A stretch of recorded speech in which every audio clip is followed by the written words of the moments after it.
যুব বিষয়ক ও ক্রীড়া দপ্তরের উদ্যোগে শুক্রবার আগরতলা টাউন হলে উদযাপন করা হয় জাতীয় ক্রীড়া দিবস। ক্রীড়া দিবসকে কেন্দ্র করে টাউন হলে উপস্থিত ছিলেন যুব বিষয়ক ও ক্রীড়া দপ্তরের মন্ত্রী টিঙ্কু রায়, দপ্তরের অধিকর্তা এল ডার্লং, সচিব প্রদীপ কুমার চক্রবর্তী, পদ্মশ্রী দীপা কর্মকার, রাজ্যসভার সাংসদ রাজীব ভট্টাচার্য সহ আরও অনেকে। যুব বিষয়ক ও ক্রীড়া দপ্তরের উদ্যোগে আয়োজিত 3 দিনব্যাপী জাতীয় ক্রীড়া দিবস উদযাপনের প্রথম দিনে 19 জন প্রতিভাবান ও জাতীয় স্তরে বিভিন্ন ইভেন্টে সাফল্য অর্জনকারী খেলোয়াড়কে সংবর্ধনা দেওয়া হয়। তৈরি করেছি, সেখানে মধুসূদন সাহা যুব আবাস তৈরি হয়েছে, অনুরাব রায় আমরা পালিসাগর অ্যাথলেটিক ট্র্যাক বানিয়েছি।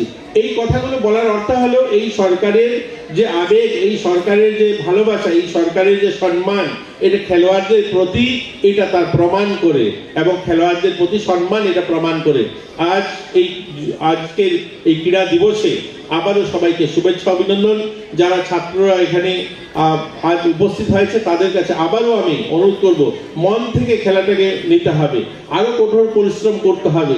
এই যে সুনামধন্য খেলোয়াড় যারা আমাদের সামনে বসে আছেন, মন্টু দেবনাথ বা বিশ্বেশ্বর নন্দী বা কল্পনা দেবনাথ, আমরা ছোট রাজ্য হলেও আমাদের রাজ্যের কিন্তু সফলতা অনেকখানি।